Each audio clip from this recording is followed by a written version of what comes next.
Lorsqu'un volontaire rentre dans notre cohorte Intermob, on va lui demander donc d'être avec nous pendant 24 mois, mais ce n'est pas 24 mois d'affilée, c'est qu'on le rencontre 8 fois. Les enquêtrices viennent au début de la semaine et déposent des capteurs qui permettent plusieurs choses. Donc le premier capteur permet d'enregistrer tous les déplacements, c'est un GPS, d'enregistrer tous les déplacements que la personne va faire pendant une semaine.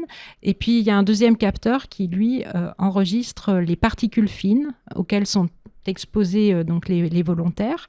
Et lui aussi, on analyse à la fin de la semaine l'ensemble des polluants qui ont été inhalés par la personne.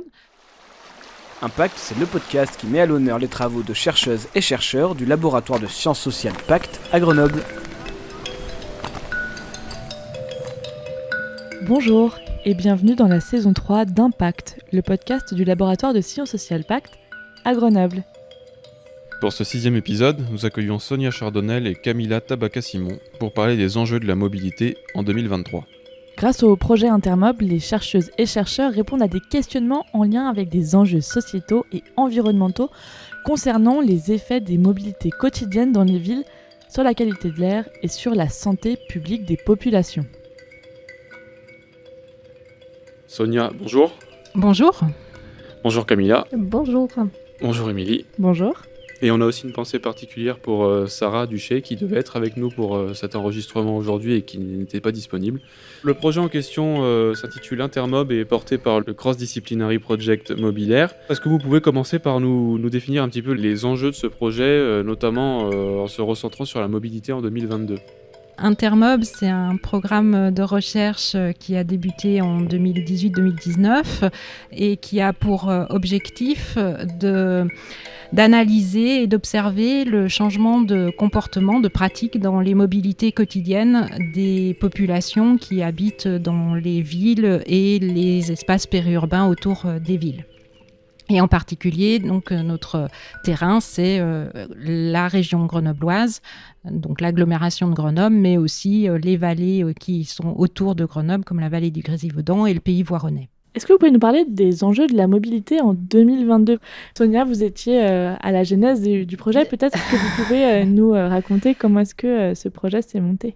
Donc l'idée du projet, c'est bien de répondre à des questionnements en lien avec les enjeux sociétaux et environnementaux du moment quant aux effets de la mobilité et de l'intensité des mobilités quotidiennes dans les villes sur la qualité de l'air, donc la pollution, mais aussi plus généralement sur la santé publique des populations.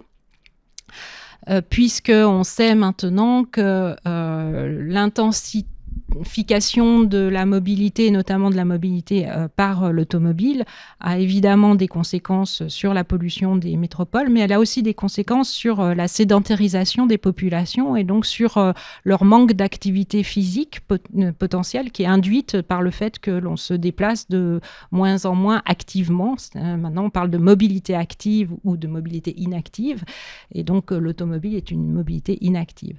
Et donc, à l'origine de ce projet, c'est d'essayer de comprendre comment les populations peuvent être incitées à progressivement changer leur pratique de mobilité, qui est majoritairement des pratiques automobiles, vers des pratiques plus diversifiées.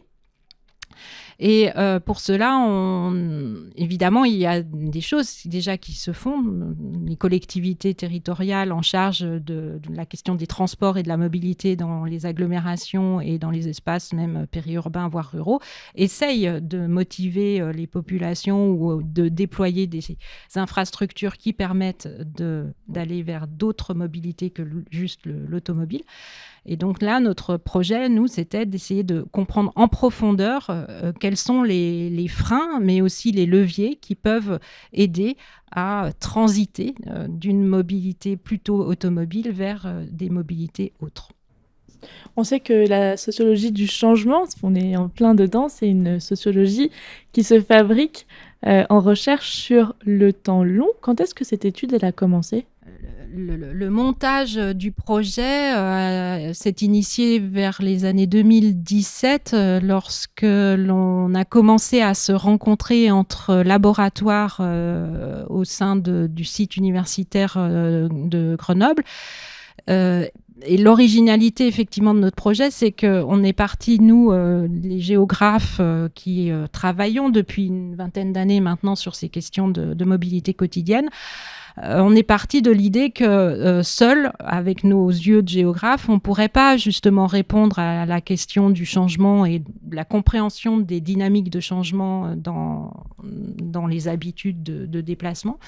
Et l'idée, c'était d'aller voir d'autres disciplines qui étaient concernées notamment par ce sujet de l'activité et de l'activité physique, et puis aussi de la santé publique. Et donc, c'est dès 2017 qu'on s'est tourné à la fois vers un laboratoire de santé publique qui est l'IAB, qui travaille sur la question des effets sur la santé de la pollution atmosphérique, mais aussi le laboratoire Sens, avec sa directrice qui est impliquée dans notre projet, avec qui je coordonne Intermob, qui s'appelle Aïna Chalabaef, qui, ce laboratoire, donc c'est un laboratoire qui est en lien avec les STAPS et qui travaille sur la psychologie liée à l'activité physique et sportive des individus.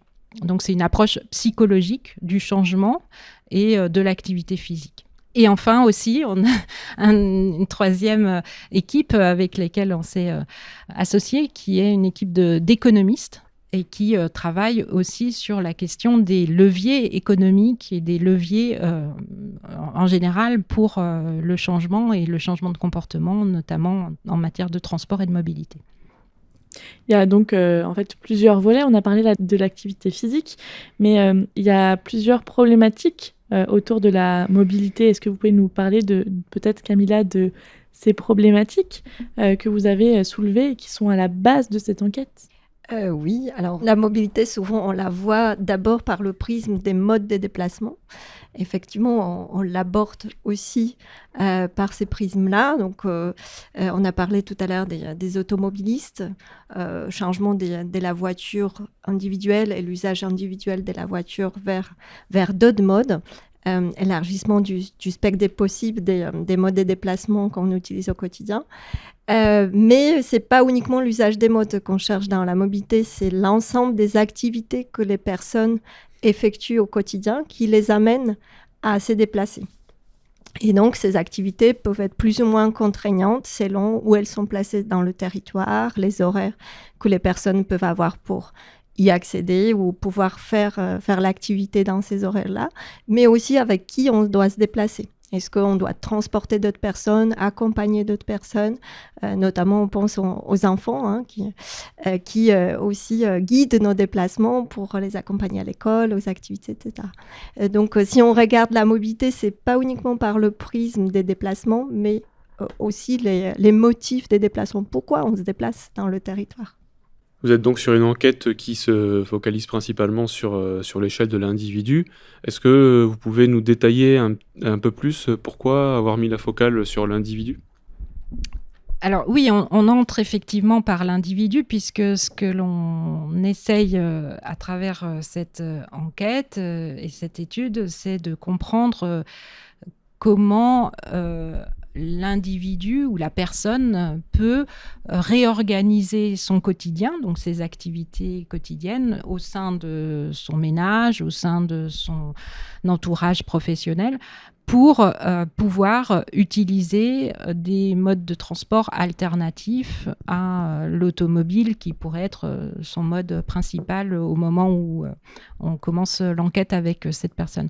Donc l'idée, c'est vraiment de regarder comment, à partir des contraintes et des opportunités que l'on offre dans le territoire aux populations, comment un individu se saisit de ces opportunités et fait face à un certain nombre de contraintes et comment, à partir de ça, il peut s'organiser. Quand on parle d'opportunités et de contraintes, moi, ça me fait tout de suite penser à pouvoir public. Depuis quelques années, on voit qu'il y a des challenges mobilité toutes les années. Il y en a même à l'université, mais il y en a aussi dans les collectivités locales, territoriales. On pousse de plus en plus les salariés, les chercheurs, les étudiants, les citoyens, en fait, à aller vers une mobilité douce. Potentiellement, on peut mettre son vélo dans le train, prendre le train, sortir du train, faire le reste du trajet en vélo. J'en viens à ma question. Est-ce que, en partant de l'individu, est-ce qu'on peut penser une suite logique dans votre étude à finalement l'individu, dans son changement, il en est là ou il ne change pas, et finalement aller jusqu'à qu'est-ce que peuvent faire les pouvoirs publics en plus de faire ces challenges mobilité. Peut-être que vous pouvez aussi nous éclairer sur ce qui se fait déjà du point de vue de la légalité et du point de vue des formats proposés par les pouvoirs publics.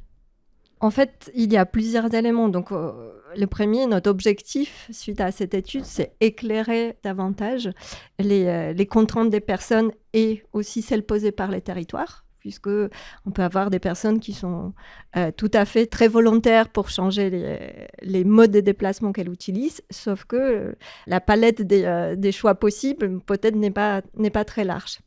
Et puis, pour d'autres, connaître aussi comment, dans un territoire où il y aurait un éventail plus large des possibilités, comment les personnes se saisissent réellement de quelles opportunités d'utiliser différents modes. Donc là, c'est à long terme éclairer là-dessus.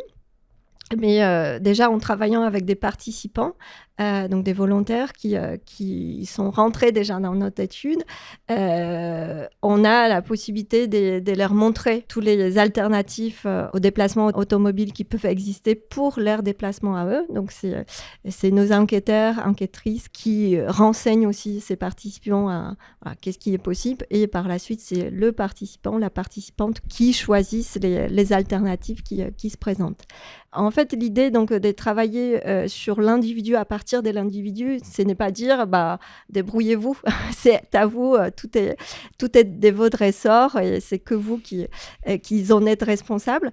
C'est plutôt voir en fait cheminer selon ce qui est possible et comment la personne peut se saisir ou non, ou justement elle peut nous dire certes j'ai un bus, j'ai un vélo, sauf que dans ma situation qui est telle et telle et telle, je ne peux pas les utiliser pour telle et telle raison. Et ça, c'est aussi intéressant pour nous, pour dire, attention, peut-être certaines choses qui étaient prévues, il y a des infrastructures, il y a certains fonctionnements, mais dans certaines configurations des activités quotidiennes des personnes, que ces personnes-là sont aussi en lien avec d'autres personnes, donc c'est les fameuses contraintes dont on a parlé, certaines solutions des mobilités, on peut parler comme ça aujourd'hui, des bouquets de mobilité, solutions des mobilités, ne s'adaptent pas à ce qu'on pensait être la bonne solution.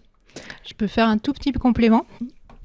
C'est que il se trouve que les collectivités qui proposent justement des challenges mobilité ou des dispositifs incitatifs au changement sont très intéressées par notre étude et sont des partenaires d'ailleurs de notre étude et on discute régulièrement avec eux. Ils nous aident dans notre étude. Et pourquoi ils sont particulièrement intéressés ? C'est justement parce que quand eux mettent en place ce genre de dispositif, ils font des événements, ils font sur un mois, 6 mois ou un jour des choses qui sont tournées vers la population pour qu'ils essayent de changer de comportement. Mais ils n'ont pas beaucoup de moyens pour évaluer les impacts de ce type d'événement ou ce type de dispositif. Et puis surtout, ils n'ont pas les moyens d'évaluer à moyen terme et à long terme les impacts. Et ils sont très demandeurs de savoir qu'est-ce qui marche et qu'est-ce qui ne marche pas finalement dans ces dispositifs incitatifs. Et là, c'est ce que nous, on peut leur apporter grâce à une enquête qui va être sur le long terme. C'est de nous donner le temps de vraiment observer longuement les impacts d'une incitation que l'on fait à nos volontaires sur leur changement ou pas par rapport à un accompagnement vers un nouveau type de mobilité.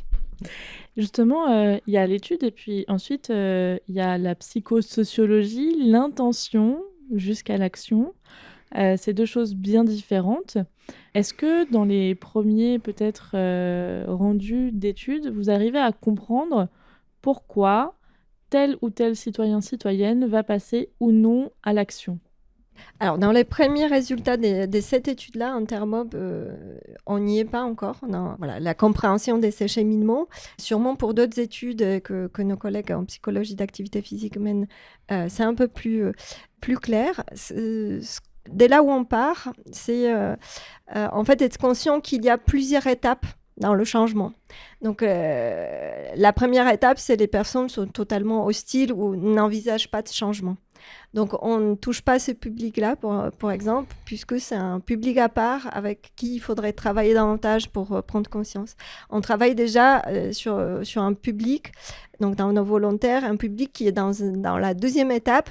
Je ne suis pas hostile au changement, j'envisage de pouvoir changer. Et justement, ça a été un choix, un postulat de départ et un choix méthodologique fort qui a été guidé notamment par la connaissance de nos collègues en psychologie et qui travaillent donc sur les modèles de comportement et de changement.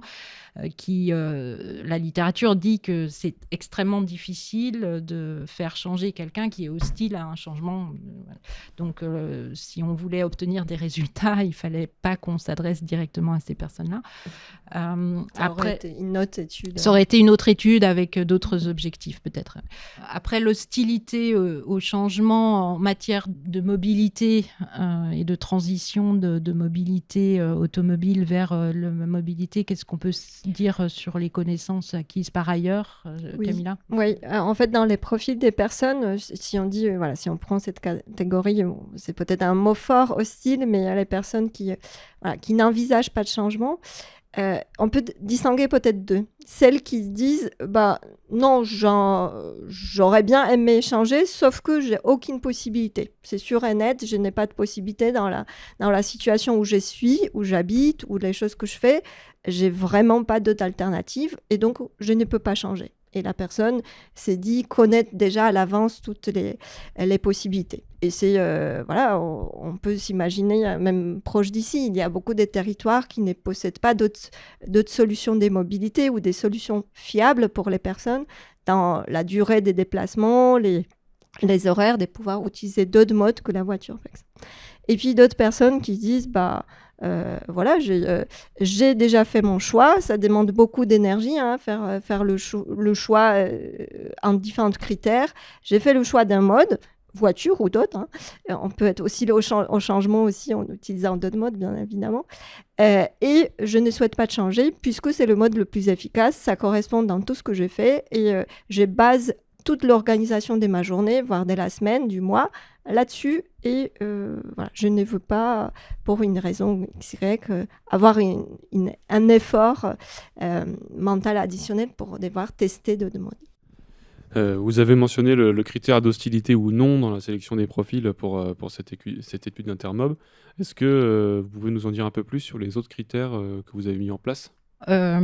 Déjà, comme l'idée de l'étude, c'est d'observer un changement entre le début de l'étude et la fin de l'étude sur le mode automobile versus un mode alternatif, pour rentrer dans l'étude, il faut être un automobiliste et utiliser au moins 3 fois par semaine son automobile de manière donc extrêmement régulière et avoir l'intention de changer ou d'essayer quelque chose pour un temps. Donc ça, c'est le premier critère. Du coup, ça implique qu'il faut être majeur et avoir le permis de conduire.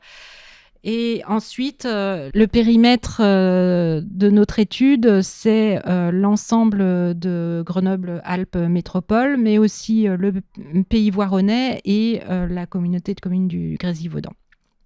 Donc, ça veut dire pourquoi on a choisi ce périmètre-là, parce qu'il se trouve que c'est le périmètre actuel du SMAG, l'autorité organisatrice des mobilités de notre agglomération.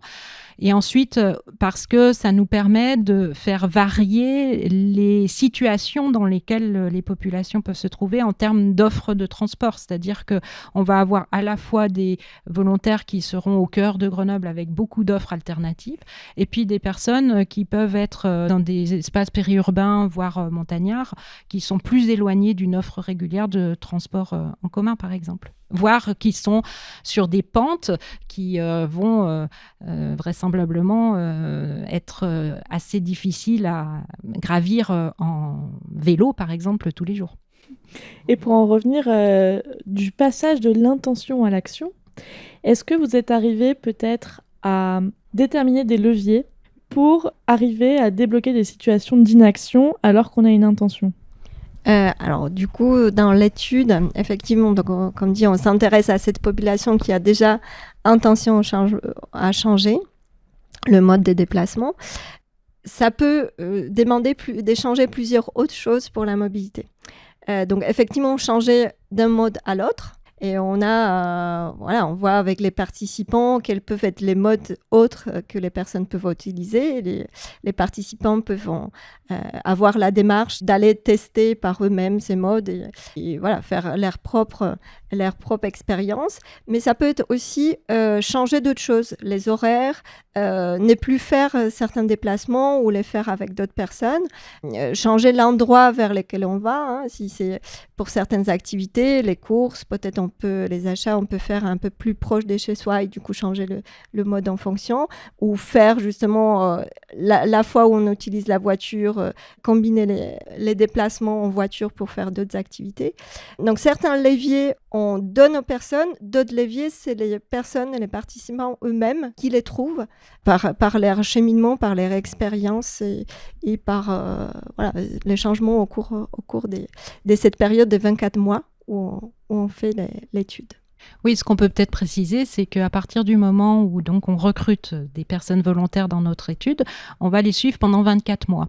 Et ce que ça veut dire, c'est qu'on va les voir 8 fois. Donc à chaque fois, on a des enquêtrices qui vont les rencontrer.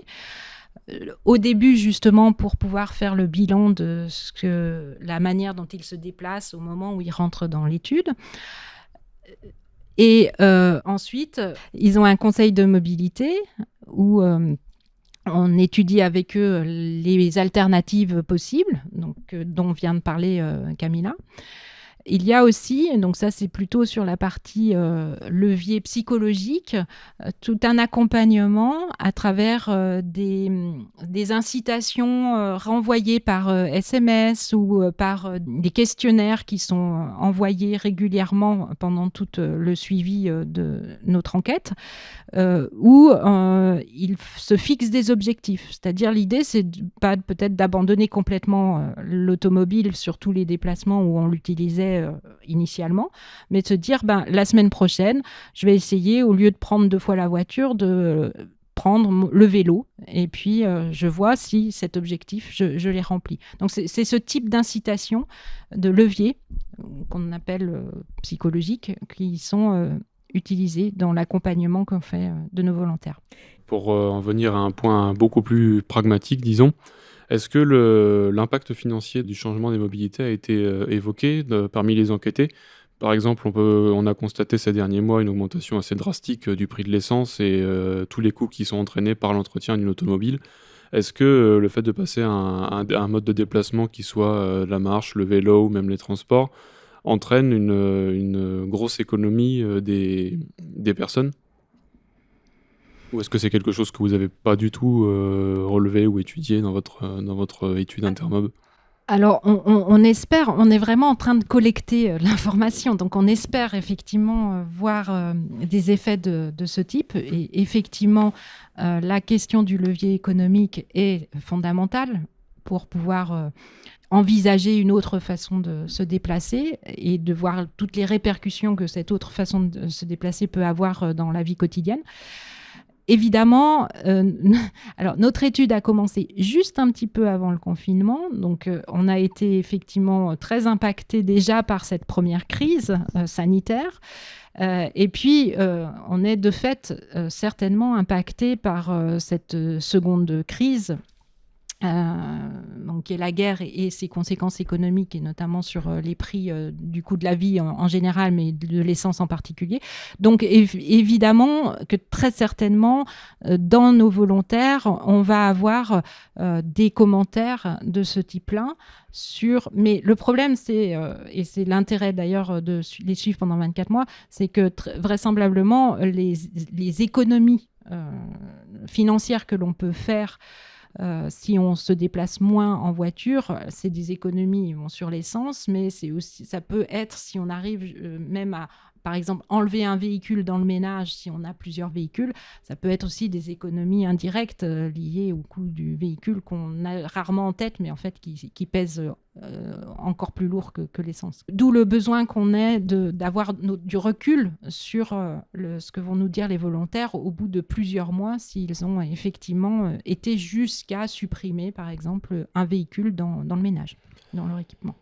J'ai appris il y a quelque temps que de plus en plus de véhicules allaient être interdits de circuler dans l'agglomération. Les réglementations sur la circulation des véhicules dans le centre-ville se sont durcies un peu plus. Quelque part, ça a un impact financier assez lourd aussi pour les personnes, puisque c'est censé les inciter à changer vers un véhicule plus propre. Mais est-ce que c'est pas plus intéressant pour ces personnes-là, finalement, d'envisager de changer radicalement leur manière de se déplacer plutôt que de vouloir remplacer leur automobile ? Effectivement, on a des éléments concernant les vignettes critères sur les véhicules, aussi bien automobiles que les motos. On suit nos participants là-dessus. Ils donnent les informations sur toute leur flotte des véhicules disponibles au ménage. En fait, cette question est assez complexe, puisque si on considère le territoire de la métropole dans son ensemble, on va avoir aussi bien des territoires urbains, périurbains, voire ruraux, naturels. Et tout dépend, par rapport à votre question sur qu'est-ce qui vaut mieux, changer le mode de déplacement radicalement que remplacer la voiture pour plus récent, pour être dans les vignettes critères un peu moins élevés. Tout dépend qu'est-ce que les personnes ont vraiment comme déplacement à faire.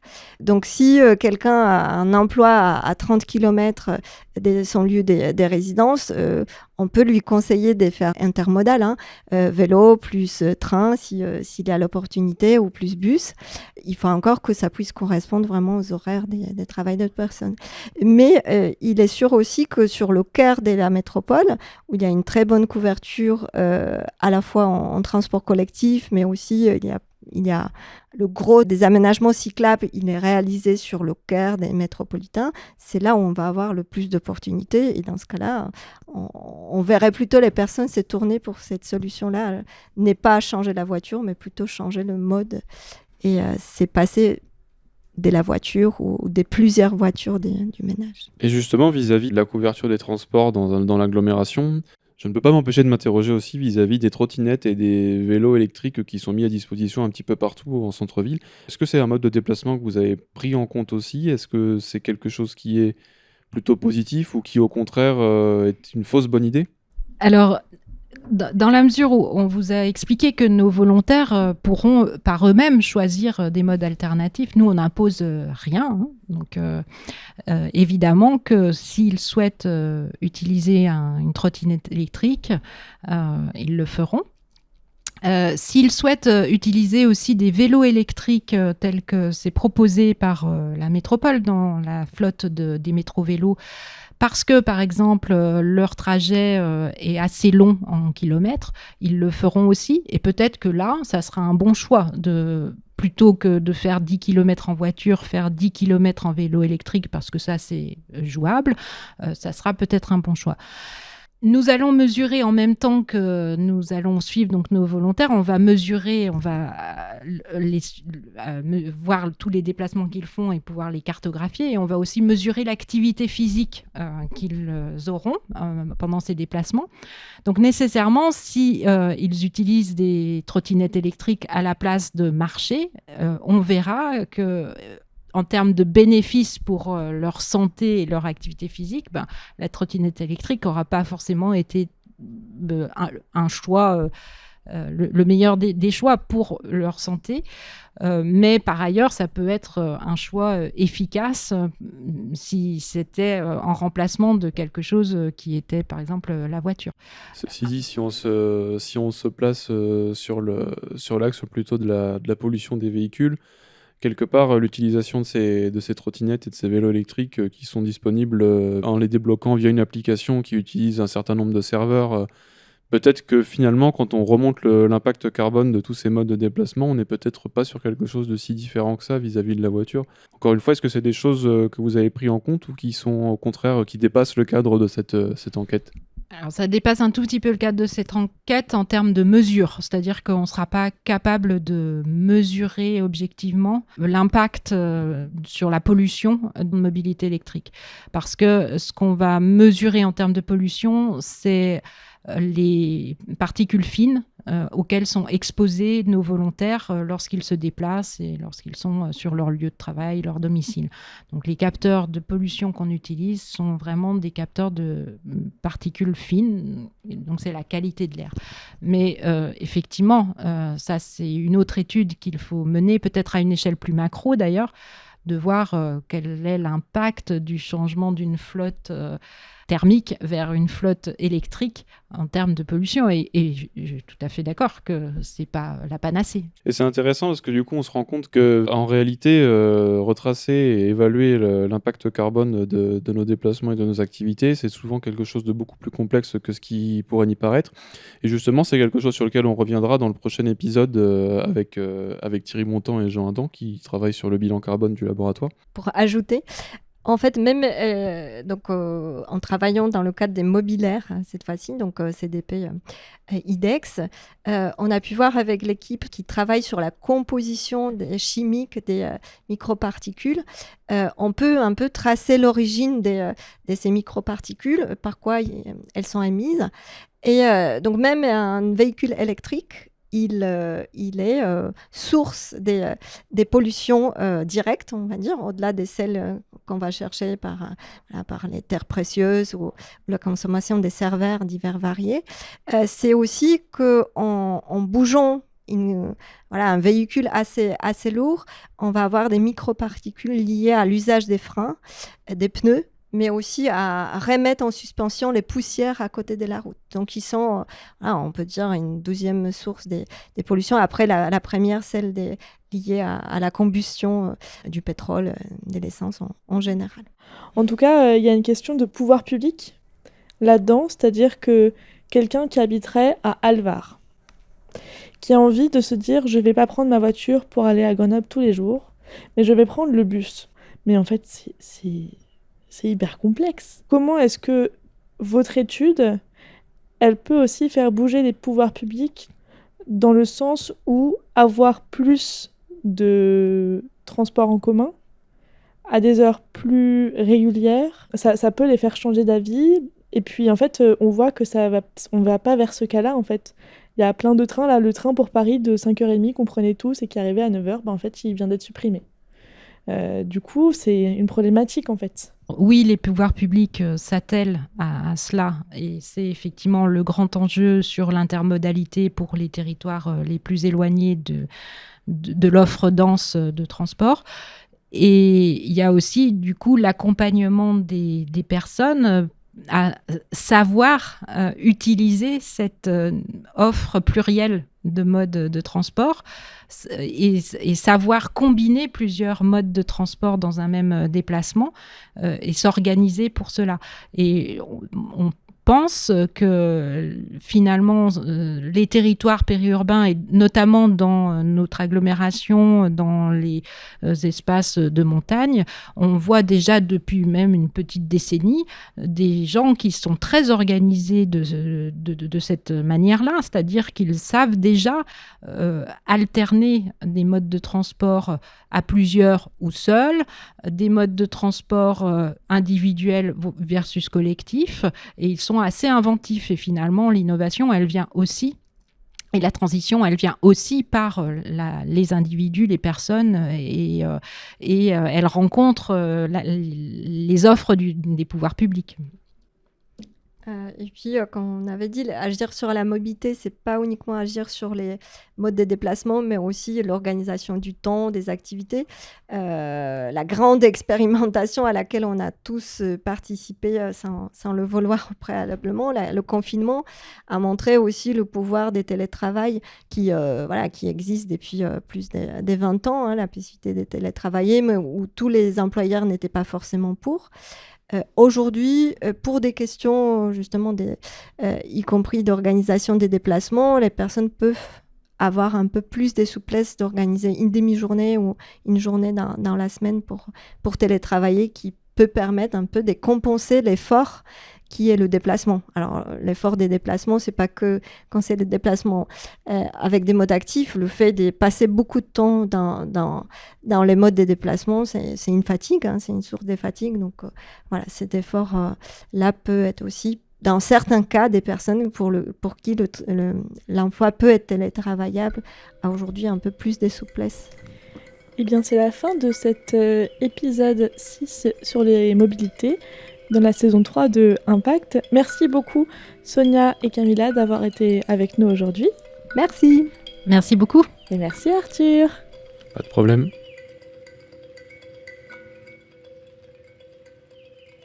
C'était le 6e épisode de Impact saison 3 avec Sonia Chardonnel et Camilla Tabaka-Simon. Nous avons discuté du projet Intermob pour essayer d'en comprendre les enjeux et les premiers résultats. On espère que l'échange vous a plu, et dans tous les cas, on vous donne rendez-vous dans 2 semaines avec Thierry Bontemps et Jean Adam. Nous parlerons du projet Labo 1.5 et de son application au laboratoire Pacte. À très vite.